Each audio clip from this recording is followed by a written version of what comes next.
Good evening, everyone. I'm Claudia Yagubi, Director of Center for Middle East and Islamic Studies, and Roshan, Distinguished Professor of Persian Studies here. I'm delighted to be here with you tonight with our distinguished speaker. Before introducing our speaker, I want to welcome everyone to our fall semester, and we have a lineup of great events and speakers coming this year. So I invite you to definitely subscribe to our listserv and newsletter so that you know when we have wonderful events to join us.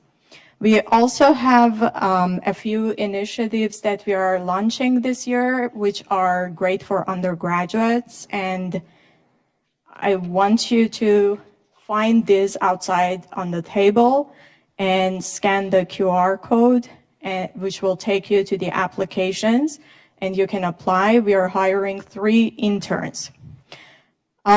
We have 1 fellowship for a graduate student in public humanities, and then we have 3 for undergraduate.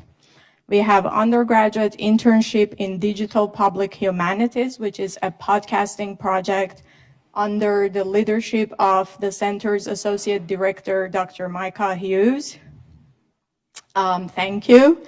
And we have 2 internships under the Center's Outreach Manager, Ala Hamouda, who's here. Thank you, Ala. And 1 is in Arabic translation and interpretation. The other one is Middle East and Islamic Cultural Heritage Preservation Project, which is working with museums. So these are for our students to find out different ways of finding their career after getting their bachelor's degree in Middle East and Islamic Studies. There are so many things you can do with this degree, and we are trying to train you to understand what you can do with them. So please look at the applications, and they're due on September 15th, and you'll be working with these awesome team members of the center. Our fellowship in public humanities for graduate students will work with me. So the fellow who's chosen will work with me, basically. Now,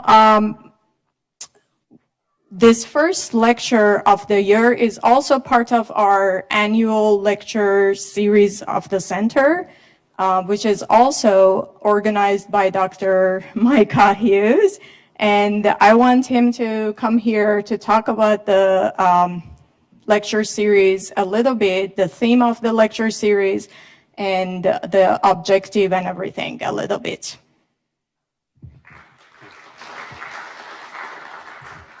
Thank you very much, Dr. Yagubi, and thank you all for being here. We're really thrilled to start the semester with all of you, with delicious food, great music, a fantastic speaker, and we're really thrilled.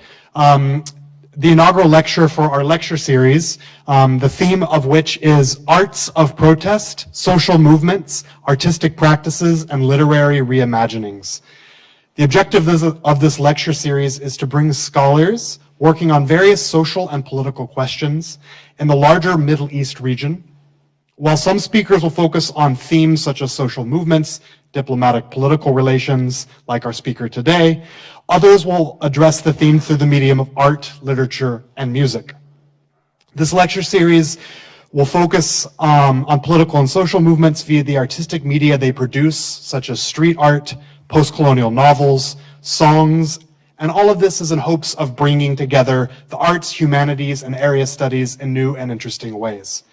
So our next lecture, which will take place at the beginning of November, will be by Dr. Nadine Sino, who is the Associate Professor of Arabic at Virginia Tech, and she will speak about her new book called A War of Colors, Graffiti and Street Art in Post-War Beirut. This book is recently published by the University of Texas Press. So again, echoing Dr. Yagubi, please join our listserv, follow us on social media, check out our website to stay on top and up to date on all of the events we'll have this semester, and we look forward to seeing you back here enjoying food and great company. So thank you very much. Here's Dr. Yagubi.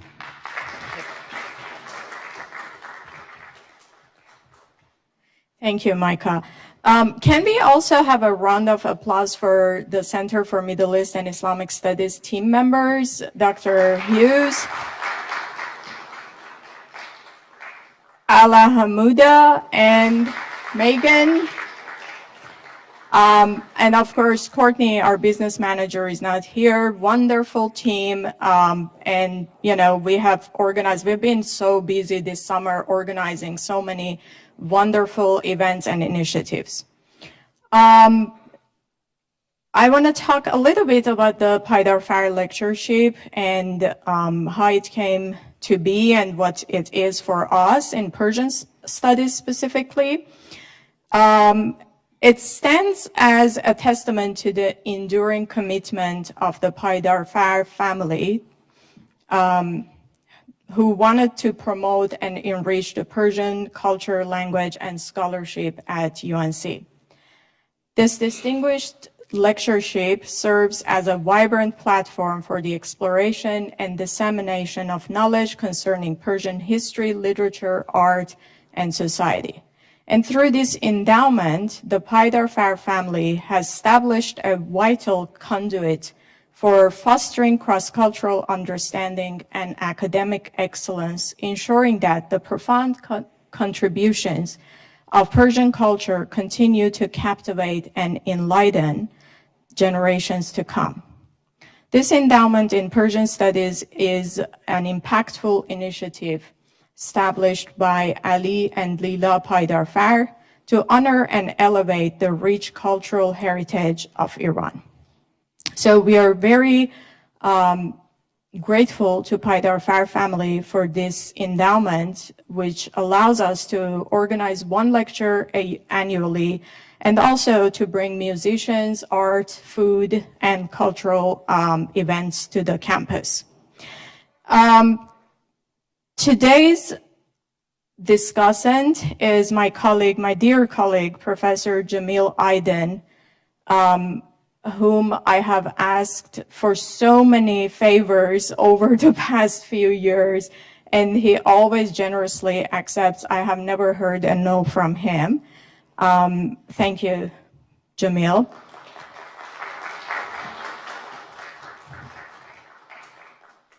He's such a supporter of the center.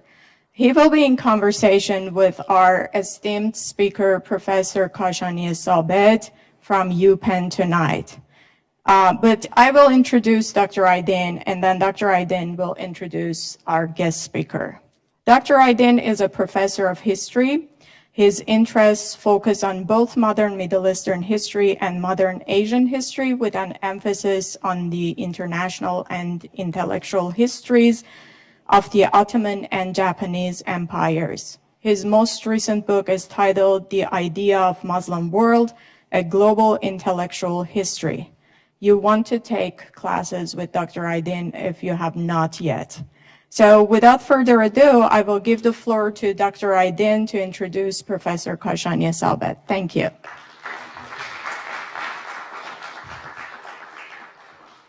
Thank you, Claudia. It's with great honor and privilege to introduce our distinguished speaker, Professor Firoozeh Kashani-Sabet, who is a very proud Tar Heel undergraduate, a Moorhead scholar. Then I went to Yale for a PhD and became a distinguished professor in another Ivy League university at University of Pennsylvania. And Dr. Kashani-Sabet was very generous in visiting our class yesterday. And I cannot emphasize, I saw several students and they were so proud and so inspired to hear your story that, you know, some of them are aspiring to be you again in the future. In that sense, I also want to highlight that before I mention your books, is that Professor Kashani-Sabet led UPenn Center for Middle Eastern Studies for 15 years, very successfully, in fact, getting their grant. And as far as I know, nobody has challenged me. You're the first Middle Eastern woman who led a major Center for Middle Eastern Studies. I may be wrong. Our colleague Claudia Jacobi may be following your tradition in that regard, also another a woman from the Middle East leading a major center for Middle Eastern studies. Professor Kashani-Sabet wrote groundbreaking books. First started with Frontier Fictions, Shaping the Iranian Nation, which examines the land and border disputes' impact on Iran's nation building and cultural identities. This book was translated into multiple languages, including Persian and Turkish. Then she worked on another book called Tales of Trespassing, Borderland Histories of Iran, Iraq, and Persian Gulf. More importantly, she wrote more books and articles on the history of disease, science, and reproductive politics, in a book titled Conceiving Citizens, a Woman and the Politics of Motherhood in Iran. And I'm really excited about this next book, and you're going to have a good preview of it, which is titled Heroes to Hostages, America and Iran, 1800 to 1988, which says a lot about our contemporary world, the origins of our contemporary geopolitical order. She has co-edited a book on Iran and decolonization, which is one of the first, but equally important, and yesterday my students were very excited about that. She is a fiction writer and a poet, and she has a novel called Martyrdom Street. I highly recommend that. But also other creative works, which makes her not only a scholar, but also a public intellectual, trying to change the conversation and understanding, our understanding of the Middle East and Middle East's relationship with America and the West. Now, without further ado, I would like to invite you to her book summary before the book is out, titled is Heroes to Hostages, America and Iran, 1800 to 1988. Dr. Kashani-Sabet, please.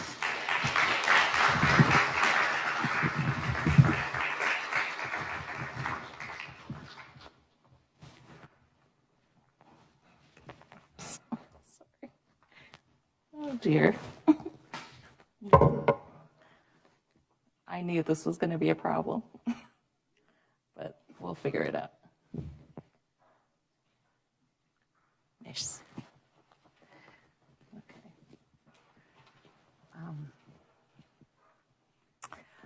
Good afternoon. Can you all hear me? Am I audible? Great. Thank you so much. First of all, I'm so deeply touched and honored to be here this afternoon. I'm so grateful to all my colleagues, Dr. Yaglubi for inviting me, Dr. Aydin for inviting me to his classroom, Dr. Hughes for also inviting me and in managing every aspect of this visit so thoughtfully, all the members of the Middle East Center, all the faculty who are here that have been speaking with me, your amazing students with whom I just tremendously enjoyed interacting now as an alumna of UNC.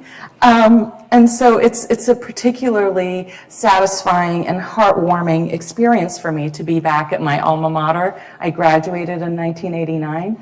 And I always tell people I had grown up in Iran, never having heard of the state of North Carolina, I regret to say. But now I am, as you pointed out, a very proud Tar Heel. My children, actually, if you will Google one of his names, and I'm not going to give you what his name is, but he, very proudly wears a UNC t-shirt. All my kids did. And so, so UNC has become a part of my family tradition and my background. And so thank you again for this incredible opportunity. It means so much to me. And actually, when I was a student, we didn't have a Middle East Center. It's just so you're all aware. So I was that kind of that weirdo student with the long name that no one knew what to do with on campus. And we sort of talked about that a little bit in Dr. Aydin's class, but that's not the subject of my talk today. And actually, my book is out. So this is a lecture that is derived from my latest book, Heroes to Hostages, America and Iran, 1800 to 1988. And so I'm going to give you a little bit, like a sort of tidbits of what the book is about. I'm not completely going to give it all away, how America and Iran ended up on opposite sides. I'm going to tease you. I'll give you a little inkling, but then we can have a conversation about it, and I hope you will read the book if you're interested afterward. So, so I'm just going to see if that works. So there we go. Good. So the book really began actually when I was an assistant professor at the University of Pennsylvania. I had just published my first book. I was on the tenure track, and being on the tenure track is never, I mean, it's exciting because you have a job and it is tenure track, but it's also very nerve-wracking. But it became particularly nerve-wracking because 9/11 happened. And so it was a very trying time. I live in New York City. And so, we experienced it also differently as well, being New Yorkers. And so it was a very personal thing that occurred also for us as New Yorkers. And so I was speaking to my department chair at the time, the late Jonathan Steinberg, and he really felt that it was important for me to write a book on issues that were contemporary, had some contemporary significance and resonances, especially also because I was on the tenure track. And at first I resisted like crazy because that's just the nature of many Iranian women. When you tell us you should do something or it's a good idea, at first we have to just question it, or at least I do. That's my nature. But he was right, and I think the reason why I questioned it was I said to him, I said, Jonathan, anyone who knows a little Persian or English can write a book on the history of America and Iran. You don't need to really be a historian of the modern Middle East. And he said, well, but you had grown up in Iran prior to the revolution. You saw the revolution. You saw the outbreak of the Iran-Iraq War. You're a woman. And so yours is going to be a different perspective. And he was absolutely right, because most of the books that we do have that are this longue durée, history, have tended to be written by men in the field. And many of them are not written by men in the field, but also individuals that don't really look at the social and cultural aspects. I am a social and cultural historian, so that means I give prime of place to issues that, of course, are informed by diplomacy to some extent. But I also look at things in popular culture. I look at the popular press. I look at the way in which both the sort of the elite discourse is taking shape, but also how popular discourses are interacting or diverging from this script. And so because of this, my book is different in the way that it approaches the subject. And the other thing that I hope sort of distinguishes, as I point out, my scholarship from that of others is I also give Iran prime of place. So most diplomatic histories of, say the West and the Middle East tend to give the West, primacy. It's usually Western sources, and mine has a fair amount of Western sources too, but it also has a fair amount of Iranian sources and some very few Arabic sources as well, newspaper accounts where I try to kind of find resonances of some of these in other contexts as well. And so the lecture today is really going to be focused on the last 2 decades of the Pahlavi period, which is the 1960s and 70s, just before the revolution of 1979, which, as you know, was very cataclysmic. And one of the best books on it is by your professor, Professor Charles Kurzman, who's sitting there. So there's plenty here that we can talk about at the end of it as well. And so among the other things that you'll see me talking about is going to be racial, gender, and economic inequality in this conversation. So in the time period that I take on, there are many themes that animate the Iranian political discourse, and these include third worldism, anti-authoritarian impulses. Now, I do sort of qualify when I say anti-authoritarian impulses because some of these third world movements also were very authoritarian, but they were cast in a very anti-authoritarian framework. And then the other thing that I really focus on, and I learned a lot myself in the course of writing a book, was how did Iran come to terms with the civil rights movement in the United States? What did Iranians even know about it? Because most of the literature that we have actually is really about, these elite discourses. So members of the government of Iran and American diplomats, but who didn't really talk much about, what was happening in terms of, social unrest in the United States.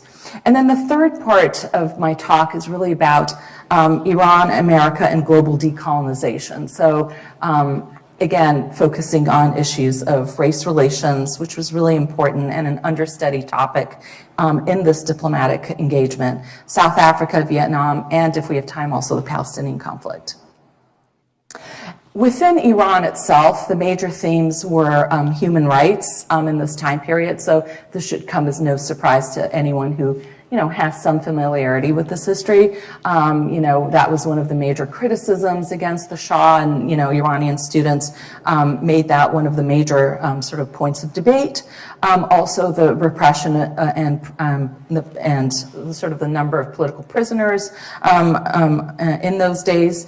But also, I end also with women, culture, and the public sphere, because I do think that in light, particularly of the women life freedom movement that took place in Iran, that this really needs a more focused attention in this conversation as well.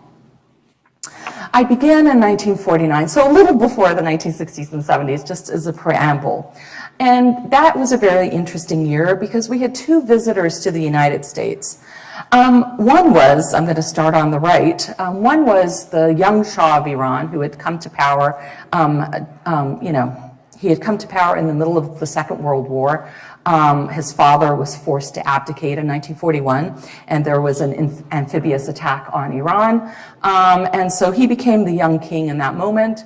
And he was still relatively young. He, in that time period, he was just around 30 years old, I believe.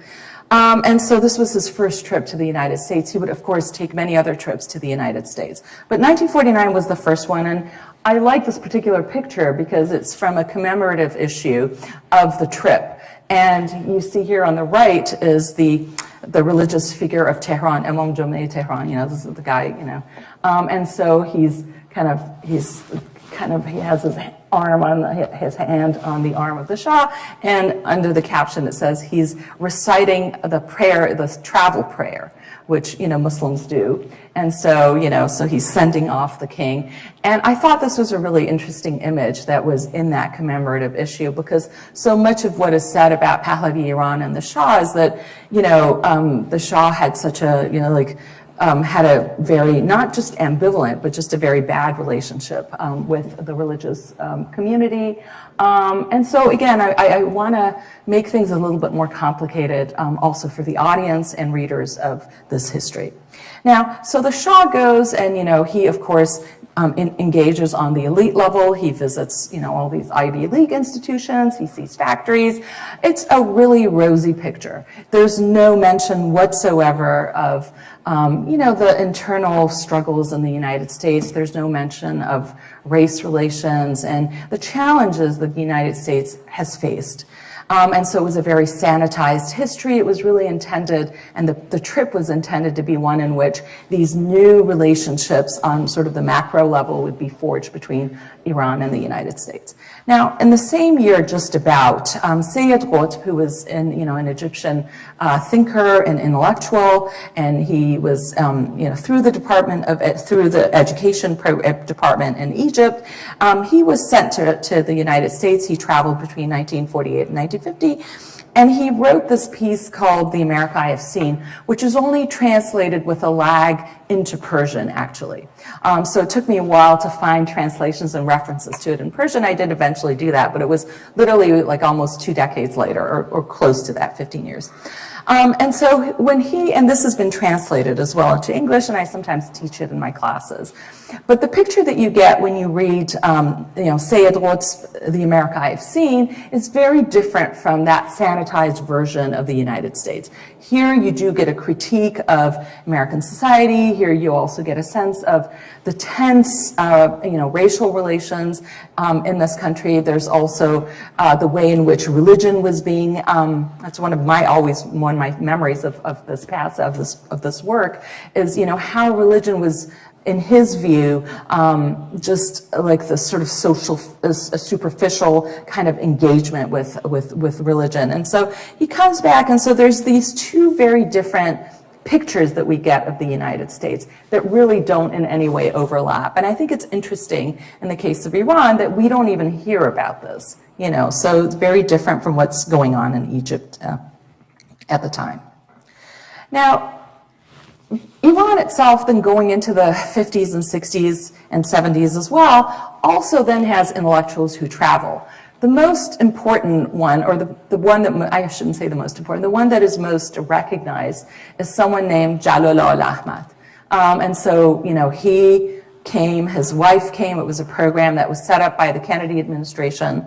And so he wrote a lot about it, and he was very critical. The whole travelogue on the United States at first was not fully published. It was published as articles in a journal in the 1960s, and eventually, after the revolution, the whole travelogue, I believe for the first time, was published after the revolution, to the best of my recollection.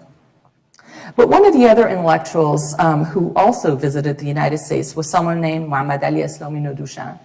And I really, I had heard of him, but he has been studied more for his works and contributions to the field of literary studies. And so most people identify him with his criticism of Ferdowsi or other, Persian classics. But he also had written and published a number of travelogues, including one to the United States. And so I started to read it, and his accounts were really very different from the account that al-Ahmad had written. He was also critical, but he was much more measured, and he was much more kind of curious about American society. It wasn't this blanket sort of rejection or criticism of everything that he encountered, he was critical of the Vietnam War. He, mentioned that he was perplexed by the role of money, the amounts of money that were used in American elections, which I'm sure we can relate to even today. And so those types of observations, which I think were very new for Iranians, but it has not been translated and had not been used. So I was very surprised to see it, but I like it. And in addition to this particular thing that he wrote, he also wrote a scathing short essay on apartheid in South Africa. So you see here that this is a moment in U.S.-Iran relations from the perspective of Iranian intellectuals where they're becoming aware of, the tense racial relations in many parts of the world, particularly in the United States and South Africa. And so that essay of Nodushan's also has not received a lot of attention. And it's a very kind of, you can perhaps reading it think that it's rather elementary in what it's saying about apartheid. But I think that that's in a way was appropriate because he was just learning about it himself. It was sort of like this awakening, this moment that he was kind of trying to get through and understand what was happening. So, as I was writing this book, I was very curious to know what Iranians thought about race relations in South Africa. And I was not able to find a whole lot of material, and we are in the Mandela Hall, so I added this particular slide today to honor that we are in this space that's named for someone who, led this struggle. And this is one of the only things, actually, I found in the 1960s on Nelson Mandela in Persian. And I talk about it, not so much in the book, but in an article that was published in another volume that I co-edited on decolonization. And this really kind of referred to, this is a young Nelson Mandela, as you can see in the picture. This really refers to sort of the struggles that he personally went through, but also it focuses on a moment just before he was put under house arrest in 1964. How he had gone to trial, he'd spoken in his own defense, and there was sort of, and his speech was translated, or parts of it were translated into Persian. And it was the only thing really, I'm not saying it's the only one out there, it's the only thing that I could find, and maybe others have found things, but I haven't seen it. So for me, this was a really powerful piece that I stumbled upon, in a sense. And I made it a point to kind of talk about it and to see then in the mainstream newspaper, because this wasn't published in a mainstream newspaper, it was published in a very small and sort of low circulating kind of specialized, and you could say somewhat quasi-specialized journal in the time period. And actually that journal, if you go through different issues of it, it is often, it does often talk about other experiences of race relations, including in Brazil and other places as well. So it's kind of you can write a whole article just on that book, on that publication. But it was very interesting to me because shortly after this, Mandela is placed under house arrest in 1964. Iranians are beginning to kind of understand a little bit more or have more awareness of systemic racism in different societies. And 4 years later, in 1968, Iran hosts the first United Nations Human Rights Conference in Tehran. And that was actually a big deal too, because prior to the other countries, I think Switzerland was also considered as a host, but eventually this was given to Iran.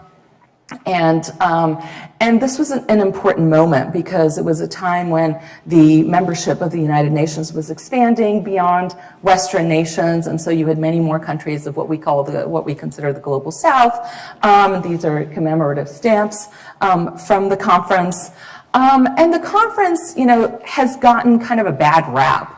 Like people, I mean, it has really. I see Charlie smiling at me. And the reason for this is that it was often compared with Bandung in 1955, which of course had Sukarno and had Gamal Abdel Nasser and Nehru of India. And so this, by contrast, was, the head of state was the Shah. It was a Shah who had been, supported by a coup, as we know, an Anglo-American coup that really undermined his legitimacy for the rest of his rule and really kind of deprived Iran of what you might consider a more organic political development, right? And so there are these weirdnesses of having this. So, for example, dissidents didn't really have a say in the conversation. Sort of the communist bloc wasn't here. East Germany wasn't represented, and so you could see that Cold War politics is very much impinged on this United Nations kind of global or international conference. Nonetheless, I argue that for the Iranian public, this was still a really important moment because this is really the first time that Iranians, not just the diplomats, because the deliberations of the conference were being broadcast via telex, and there was TV. TV had been brought to Iran in the 1950s, and not many people had it, but through radio, but also the deliberations of parliament. This was the first, no, I don't want to say the first time, but it was one of the moments where global race relations and global civil rights were being debated on the Iranian parliamentary floor. And this was I think it was very, for me reading it as someone who wasn't expecting that, it was really interesting. And of course, the conference also came a year after the 1967 war, so there were a couple of themes that animated the conference. One was the 1967 war and the dispossession of the Palestinians. The other was also the Vietnam War and the way that was continued and was continuing. And then also, of course, as I said, the issue of systemic racism, particularly in South Africa and the United States, which were criticized actually in the couple of weeks when this conference was being convened. And we know this because the Persian daily newspapers covered it for the duration of the conference. The two main newspapers, but one in particular, really gave it really prime of place. And the picture on the left is actually the Prime Minister of Iran, Hoveyda, with his wife, sort of welcoming many people. And part of the welcoming was also that people embraced their local heritage. So, the menu was very Persian menu, and everyone was encouraged to kind of embrace, their local heritage, whatever that was. And so, again, these were all really kind of important moments for the Iranian, not only the literati and elite, but really the public, to get to learn a little bit more about what was happening in other parts of the world, and particularly on the issue of race relations. However, Iran was silent on its own history of racism and sort of its own domestic shortcomings on this front. I do want to be clear on that as well. Now, so that's, so we've kind of talked a little bit about South Africa. We've talked about the global, sort of the Human Rights Conference. Now, about America and Iran in particular, and I always mention this, this is like one of my favorite finds actually in this book was I started to look at, sort of like key dates and what Iranians were thinking and saying about American civil rights. And the one that really stands out, of course, is the one on the left, because when Malcolm X was killed, the Iranian dailies, both of them, although this is only from one, but both of the main ones, mislabeled his name as Malcolm X. Because they didn't know that X was a rejection. I know, I see you, but that's sort of how I felt too when I saw it, and so you can see that there was this incredible curiosity. Like I always say, that Iran had this sort of like, there's a cluelessness. There's a real cluelessness about race relations, right? Particularly in other parts of the world, specifically in the United States. But there's also a desire to not be clueless forever. Sort of like it's a gaffe, clearly, but at least we're, becoming more aware, that these are issues that we need to follow, which, I have to also point out, so that even in 1930, I believe I found a reference of a Persian newspaper that had also mentioned lynching in the United States. So there had been different, you could find inklings of it. But this is a major newspaper. The two major newspapers suddenly were covering this. And of course there was more fascination, or there was a lot of fascination also because Malcolm X was, considered a Muslim, a Black American Muslim, and so there was real curiosity about that as well. So, and then on the right, you also have, going back to the Human Rights Conference. So the representative for the United States to the Human Rights Conference was supposed to be Averell Harriman. But then Harriman was sent on negotiations for Vietnam, and in his stead came Roy Wilkins, who was the head of the National Association for the Advancement of the Colored People. And this was really significant too, because Iranians and the Iranian literati didn't often interact with African American diplomats. And so this was a really, really important moment that, Wilkins goes to Iran. And of course, it's right after the assassination of Dr. King. And in his speech, Wilkins references that. But he was also very he was very open to the host country, and so he references Zoroaster, Iran's Zoroastrian history, and kind of tries to find this linkage. The usual, the main tenets of Zoroastrianism: good words, good acts, good thoughts, good deeds. I think I covered them all. I gave you 4, but I think I did 1 twice. It's okay. You know what I mean.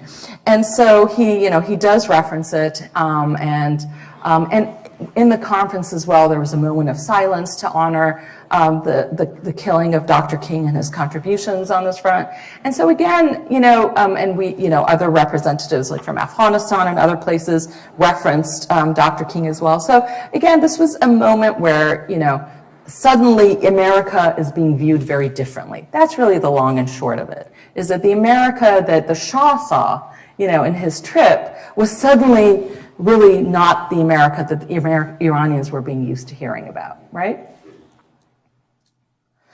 And so through other icons of American society, we have here too. Now, most people know about the popularity of Muhammad Ali, and I have to say there's a family anecdote here too. Of course, we didn't have, these TVs where you could just, satellite TV or whatever back in the day, we had these shortwave radios. And so I have recollection of being a kid and my brother and my father, like early in the morning, like fiddling with these, these shortwave radios, trying to follow the matches to see what was happening.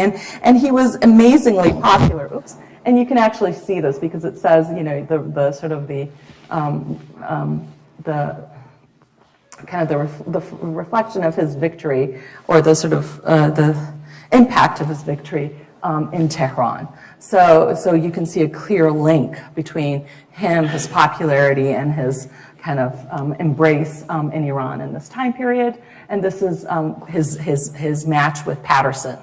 And then later on, about a decade or so later, we also have Arthur Ashe, and I think really nobody really talks much about this, but Arthur Ashe came to Iran in 1971 to participate in the Arya Mer tennis tournament.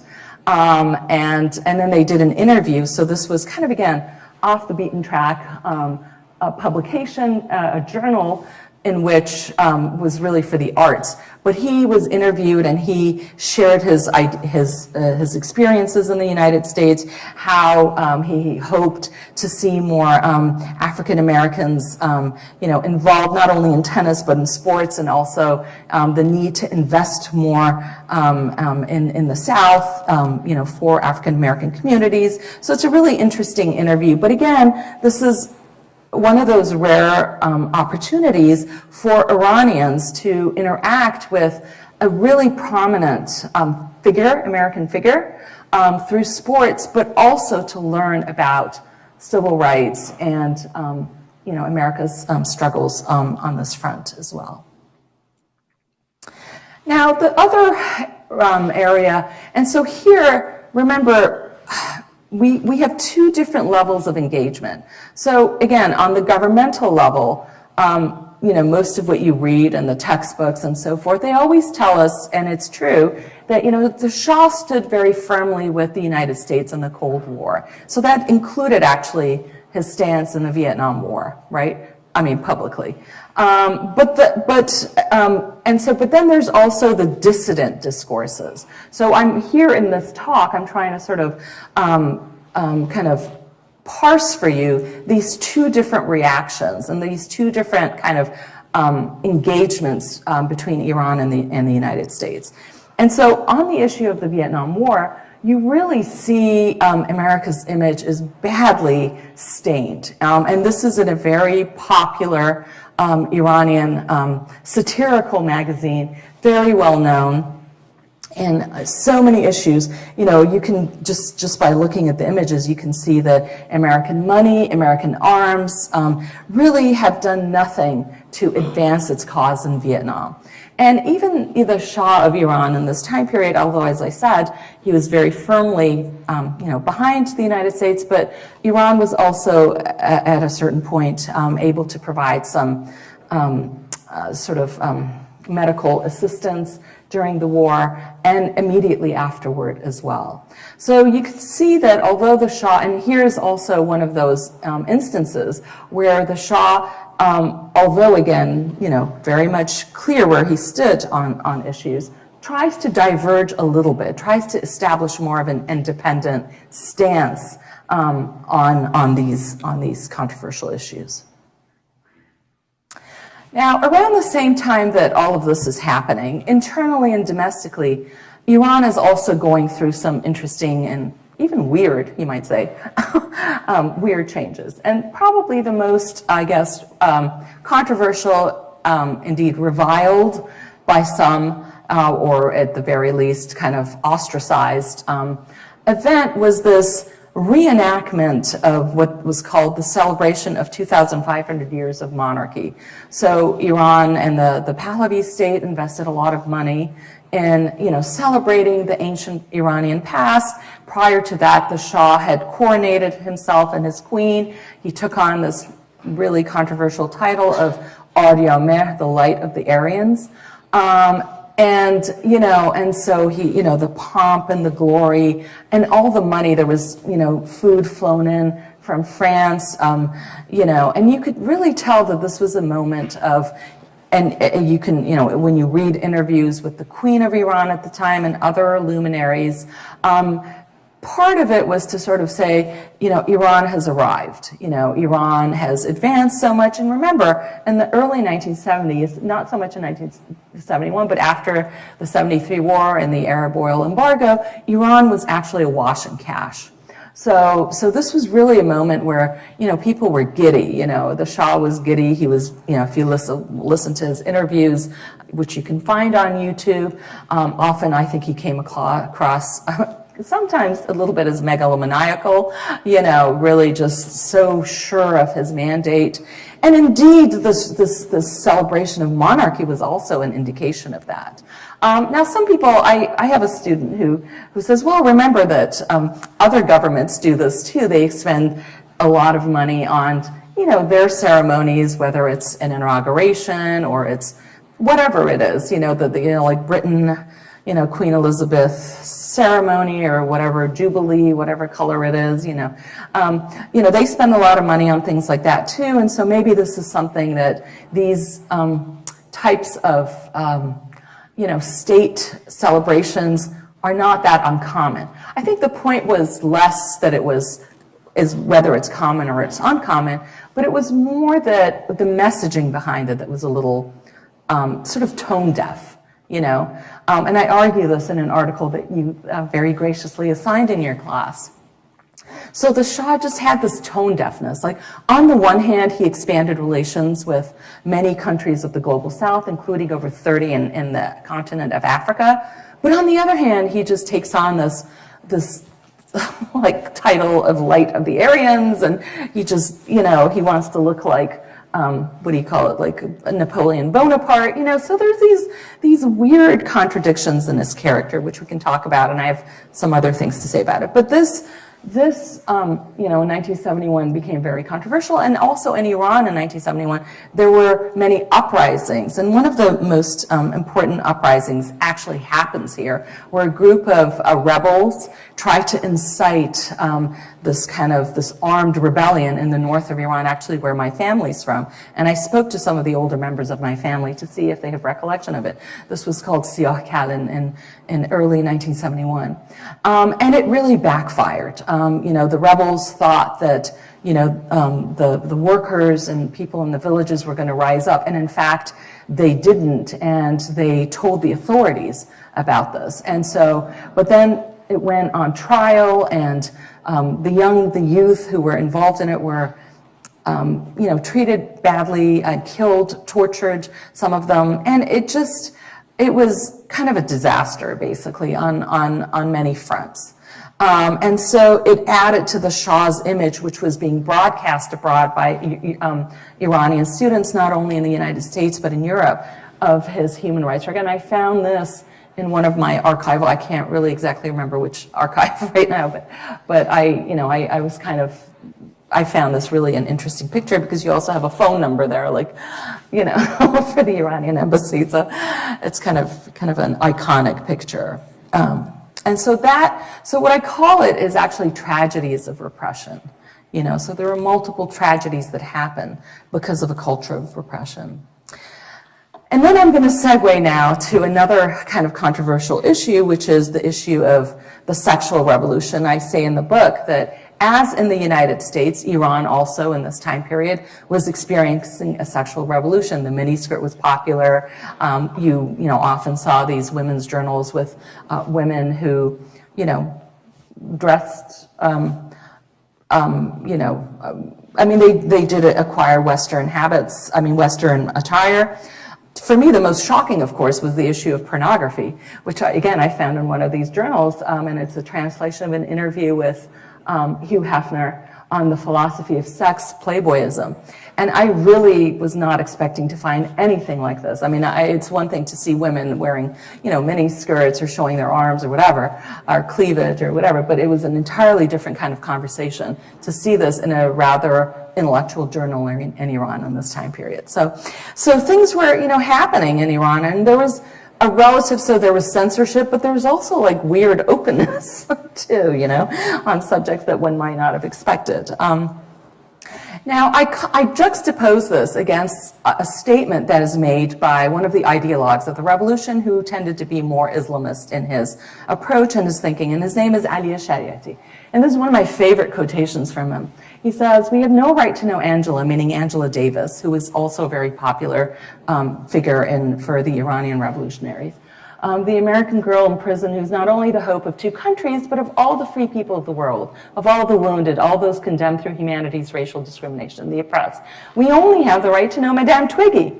And then, the 7 female guards around James Bond. And so, so for Ali Shariati and many men in his generation and when his upbringing, that was a very stark dichotomy. So I have a huge problem with that, as you can imagine. While I really appreciate his contributions, I also think, as I point out, that he had his blinders too. Because I think it was really difficult for him to see women as sexy and smart at the same time. Women in miniskirt being intellectually sharp.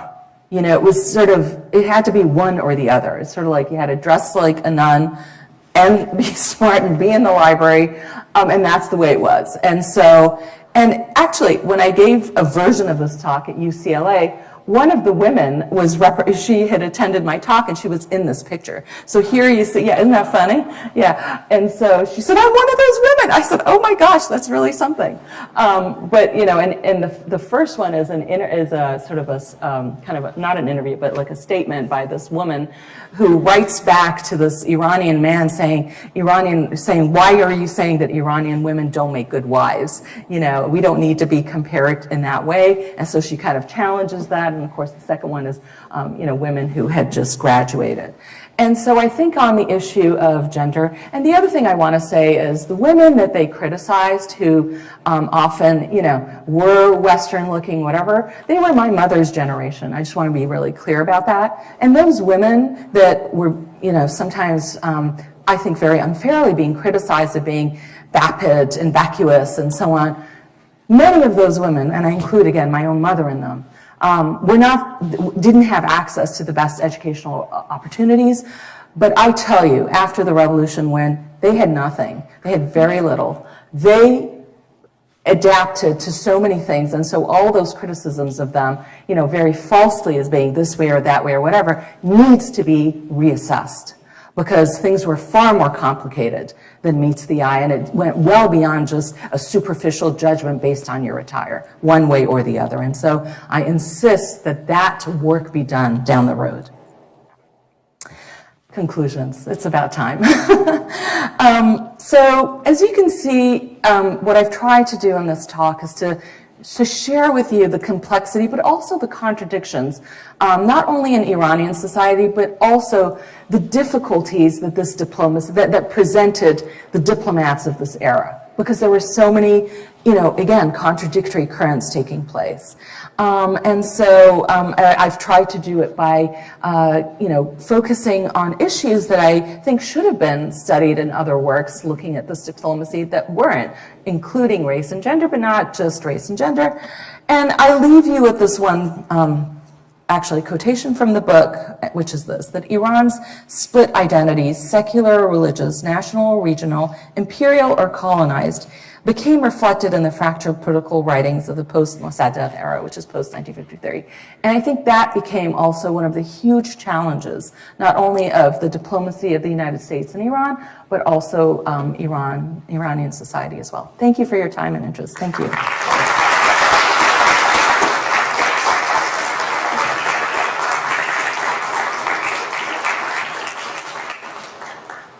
Thank you for this excellent talk, very inspiring. So I'm going to start with the first comment and the question, and we will open it to the broader audience. Wow. Yes, maybe if you can talk there. I cannot emphasize how revolutionary this historicization is. So part of my job is that I'm also interacting with international relations scholar and IR theory people and think tank people. What you did right now is that you shattered all the main paradigms of Iranian-US relations both at the level of Iranian government as well as the United States government, a very dangerous clash of civilization narrative. And probably I didn't have a chance to tell you, but when I was in postdoc, I worked with someone named Samuel Huntington at Harvard, who was a father of clash of civilization theory, and unfortunately his ideas are very influential in a place, Washington, D.C. And instead of living in New York, you can maybe go down to live there and enlighten those people. But I also know that you work with someone named Paul Kennedy, who has that kind of rise and decline of empire paradigm.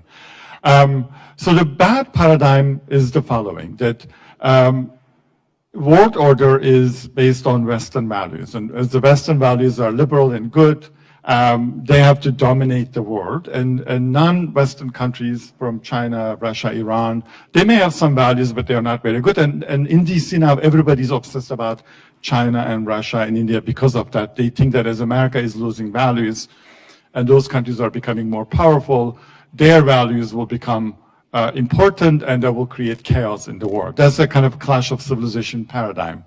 And ironically, Iranian post-79 revolutionaries agree with this, partly saying that, yes, Iran became a medium power and a great power, and Shah wasn't expressing our own universal values, and instead we will express the global universal Islamic values, which is against the destructive racist values of America. What you're showing is a very different story. You're showing that actually, yes, Iran, even when it was a economically weak country, had its own vision of a peaceful humanist world order. But as Iran became stronger, then it began to articulate more clearly within its own vision about its mission and its role in the world.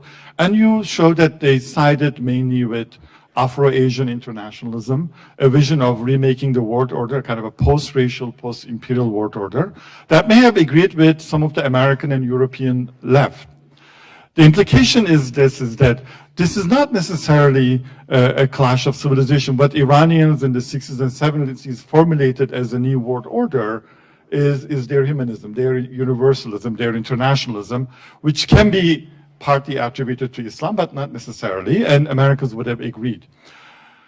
Now, what is the important implication is that now you're showing that irrespective of 1979, as Iran became a medium power, it would have expressed some of these ideas. So some of Iran's visions for a peaceful post-racial world order. And I only just remembered that actually at the time of Shah, Iran established a Dialogue of Civilization Institute supported by the Queen and led by a French Sorbonne-educated intellectual, Darius Shayagan. And this was the first idea of dialogue of civilization, but it was actually then expressing this vision of Iran reshaping a kind of a post-Cold War order.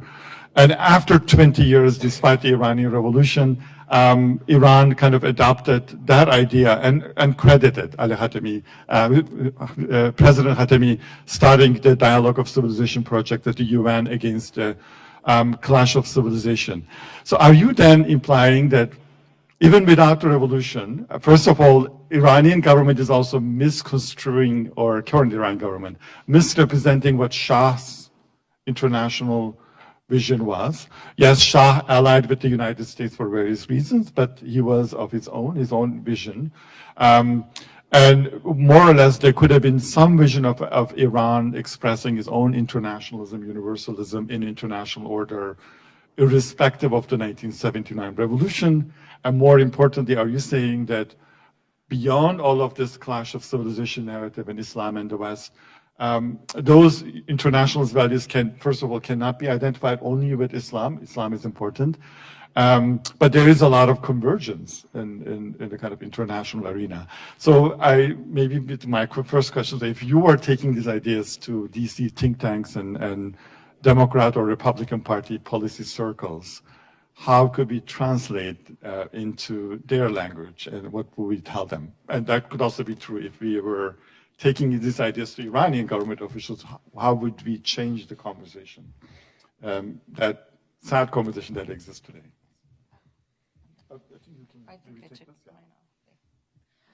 So thank you so much. I really hadn't given that much thought because I don't often talk to think tanks in Washington. That's by choice. and maybe they don't talk to me either, so it's their choice also. So it's a mutual, mutual decision. But if I were to say it, I think I in my imaginary conversations, I often believe that the conversation about Iran is flawed from the outset. I think as a historian, I would say we have to just scrap the way in which Iran has been written about, the way in which Iran continues to be spoken about, and then Islam's place, within Iranian society and the Middle East and the West, and what all that means. So I think that, and by the way, Paul Kennedy did invite Samuel Huntington. So as his graduate students, we did meet him. And I do remember actually saying to him, because, he had this big thing about, Muslim civilizations kind of banding together. And of course, it was right after the Iran-Iraq War, which made it very clear that there are very stark sectarian differences. And he completely ignored my question and me, so that was that. And that would not be the first time I would be ignored, or the last. But I do think that I would begin by saying that we need a different framework for talking about Iran, because Iran's role in the Middle East is entirely misunderstood. And I was speaking to you about this yesterday as well. Being a historian, I do have the advantage of going back in time, and I go back many centuries, but for the purpose of the think tank, I'll begin at the First World War, which is where I think the problems really began. When you look at the conflict between Israel and Palestine, that is not the only locale in the Middle East in which this conflict can go back to the First World War. I think Iran and also Turkey's positionality in the Middle East post-World War I needs to be entirely reassessed. And we just don't have enough works right now that do that. Well, let's open it to the general public. Yes. Can you have Thank you so much, Dr. Kashani. It was a very informative lecture. I was just wondering, as a social historian, how do you see the future of U.S.-Iran's relations? Is it going to get any worse? Is it going to improve? Just, some ideas that you might have. Thank you. So much. So again, I'll do the wishful thinking, and then I'll do the reality.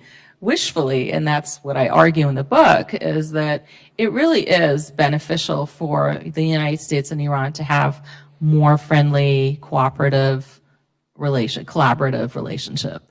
And I think that many of us know that even when countries are at loggerheads with one another, behind the scenes there is still diplomacy, and this has certainly been true with the United States and Iran, and we know this.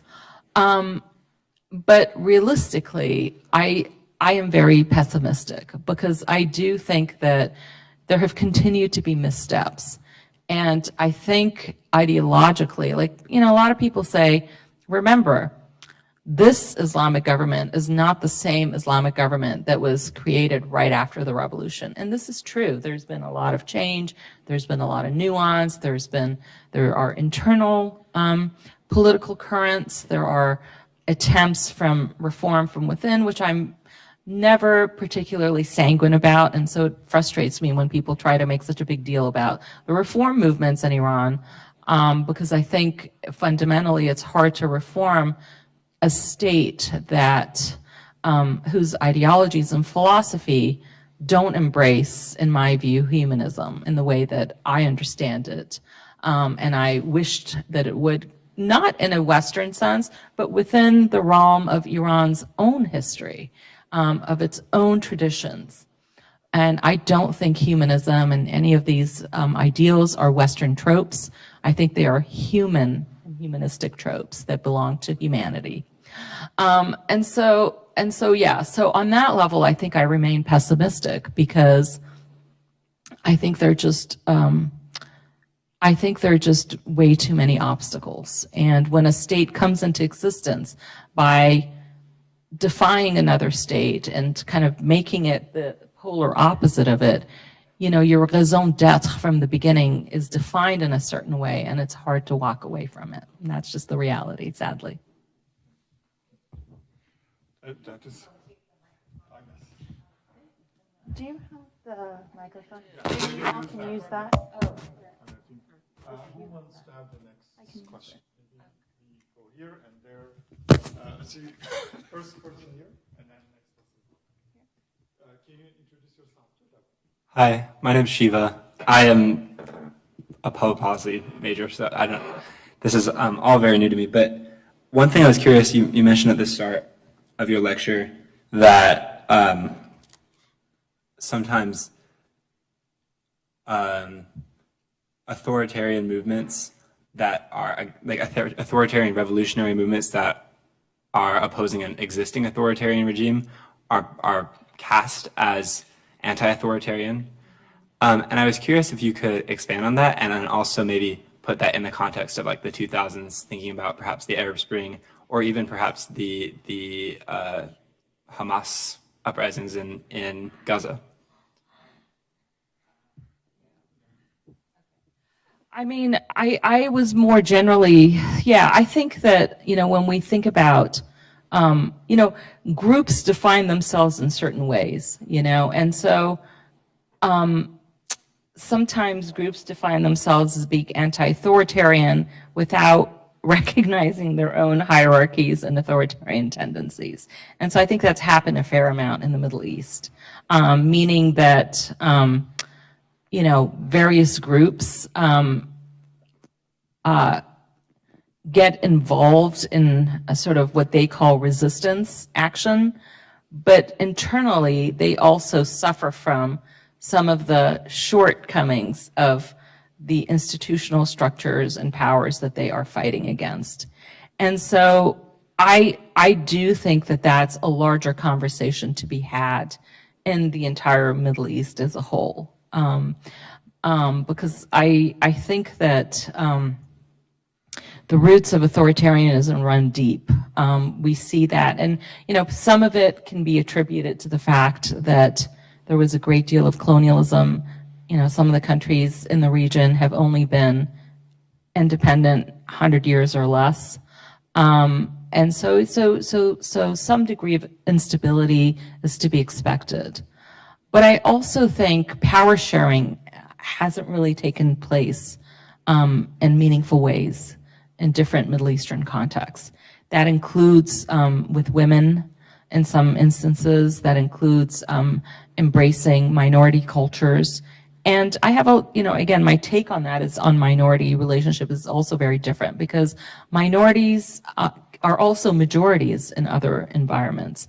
And so behavior changes based on, again, your positionality, whether you're a minority in one context and a majority in another context. And so I think the conversation shouldn't just be about who the minorities are, but again, a macro level conversation about how the interaction changes depending on the perspective. Yeah, I hope that makes sense. Thank you. I thought that meant that.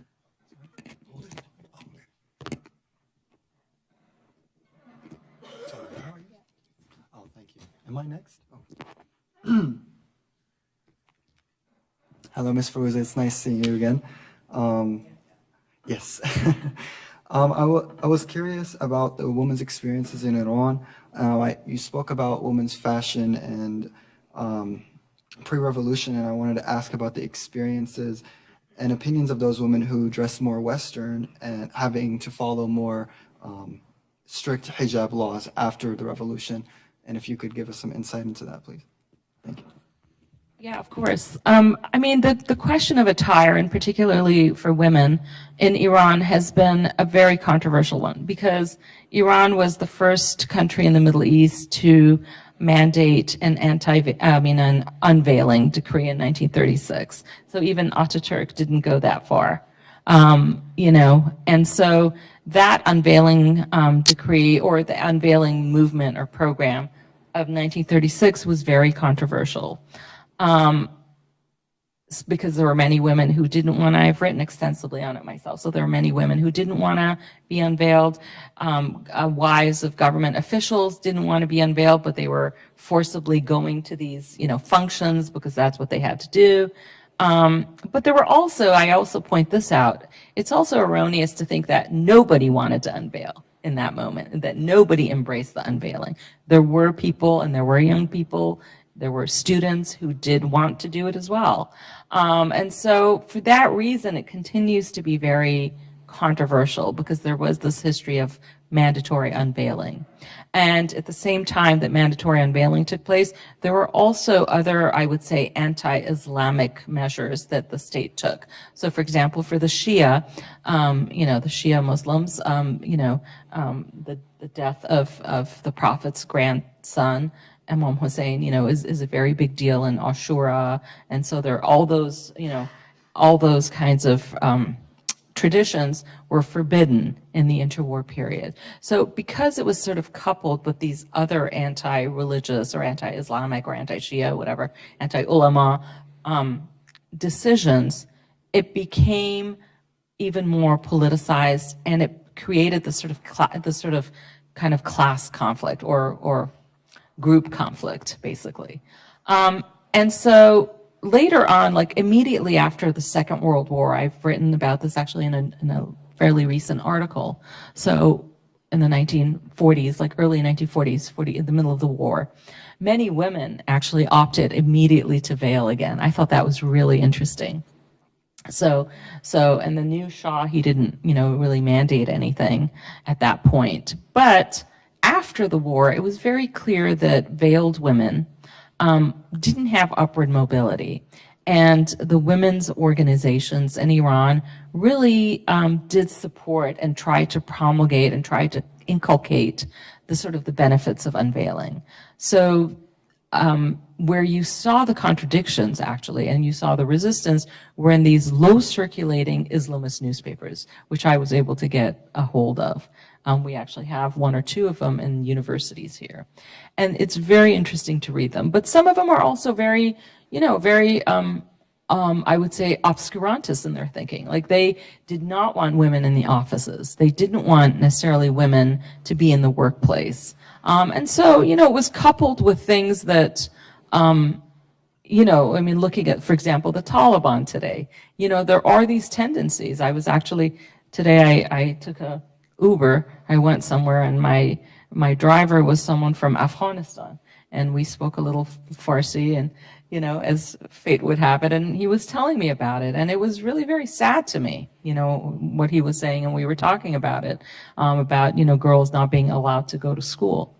I mean, so we can't be cavalier about some of the shortcomings of what was being also prescribed in these Islamist newspapers, because they have had actually very dire consequences for girls and women in certain, Muslim-dominant contexts. Not all, but certain, in some instances it has. And in the case of Iran, the Islamic government actually touts as one of its accomplishments the wide literacy of women after the revolution, which I've always said, I'm not so doctrinaire or ideological in my position that I can't laud, something that is clearly progress. So that's clearly a good thing. But we can't forget that immediately after the revolution, these opportunities were actually being denied women. And we can't forget the fact that some of this progress has been enabled within a particular framework that is very patriarchal. So it's a long answer, and there's a lot of complexity here. But I think that women after the revolution, also felt who didn't want to veil. I was one of them. I was a schoolgirl. I didn't want to veil. And I remember I say it many times, and I'm going to say it again, the sadistic slogan, yo Rusadi, yo Tusadi, either you wear a scarf or you get a slap on your head. What the heck is that? Like, get out, And so I think that we can't forget these really troubling, very deeply troubling anti-woman impulses that exist in some of our societies. to do so, I think, would be really detrimental to not only to women, to girls, but really the future of all of these communities. Thank you. Next question, yes. Hi. I am really fascinated by like yours and your mother's firsthand experience with this topic. And I was thinking, you know, I think a lot of times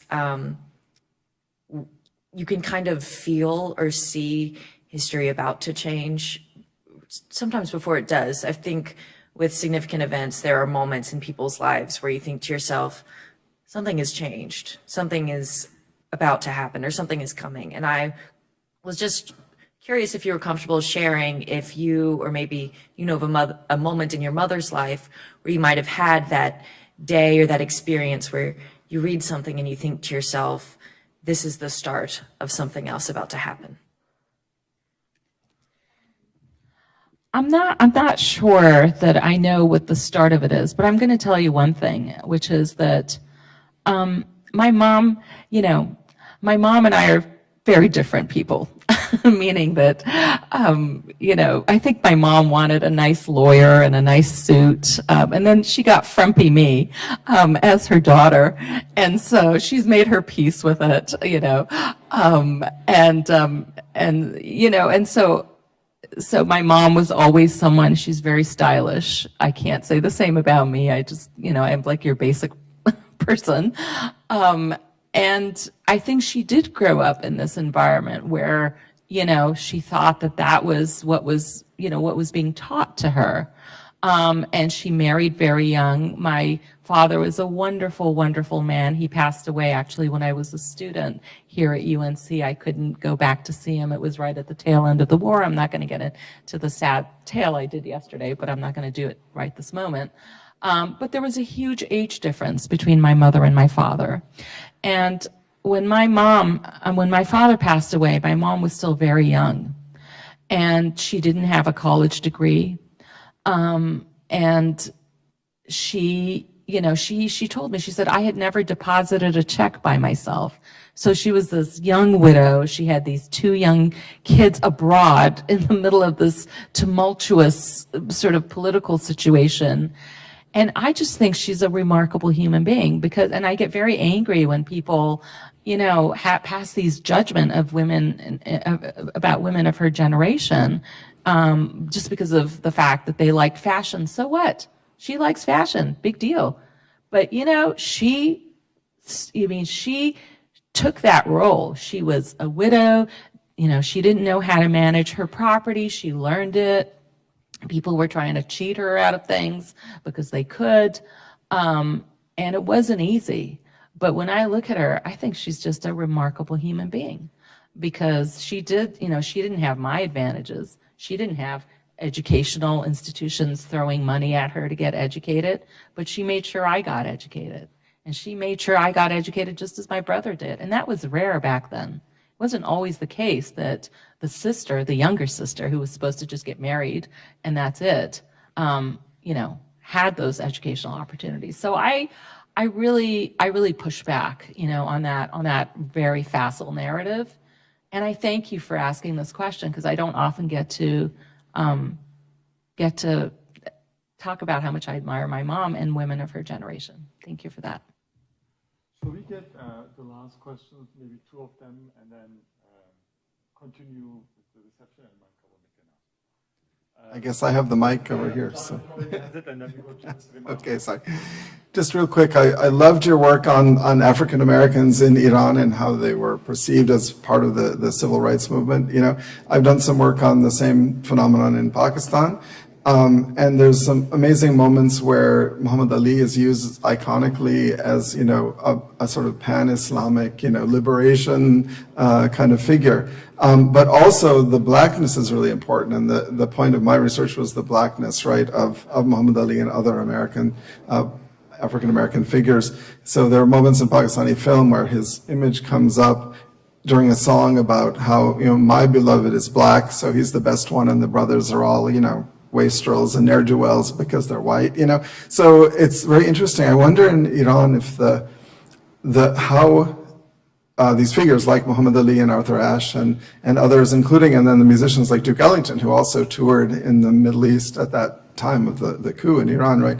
How they're instrumentalized within the discourses about civil rights. And I'm sure it's in the book, but I'd like you to elaborate just quickly on that. Maybe last question for those who make you can you speak louder? Yes. John, as in Iran, also went back 300 years of relationship between Iran and the US, highlighting two time periods. One was the 1953 coup d'etat and the Iranian ISIS crisis. So my question is, do you think that the 1953 coup d'etat was a pivotal moment in the And before you respond, I want to tell as a historian how impressed I am that you could transcend your emotions as a scholar, because I know that yesterday I found out that Professor Kashani-Sabet is somehow related to Dr. Mossadegh by, I guess, by marriage. But then this is, is an impressive scholarship. You also show that Shah is not the Shah that all the leftists and the Islamic opposition showed him to be.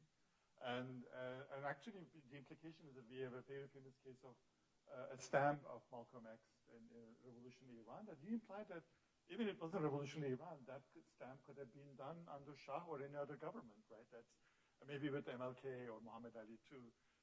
So I should say, I want to say, as a historian, transcending your emotions is one important criteria, and I want to congratulate you for this. Last word is yours.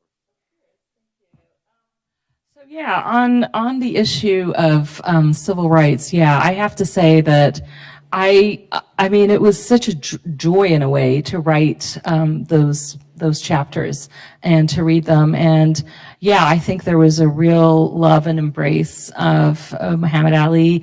I think Arthur Ashe was less known, but nonetheless, I mean, I was just so amazed actually to find this rather telling and informative interview of his. And yeah, and I do think I think that it sort of transcended his blackness for Muhammad Ali. I mean, it's sort of like he's one of ours. There's sort of this embrace. But having said that, I also think that there is within, and actually in some of the images of the Vietnam War, you can see that there's also racism toward, Asian communities, and that has to be acknowledged, and it is acknowledged in the book, but I wanted to make sure that I also mention it here. And so, yeah, so I think that's, so there was this kind of tension in Iranian society, which I imagine also exists in Pakistani society as well. Yeah?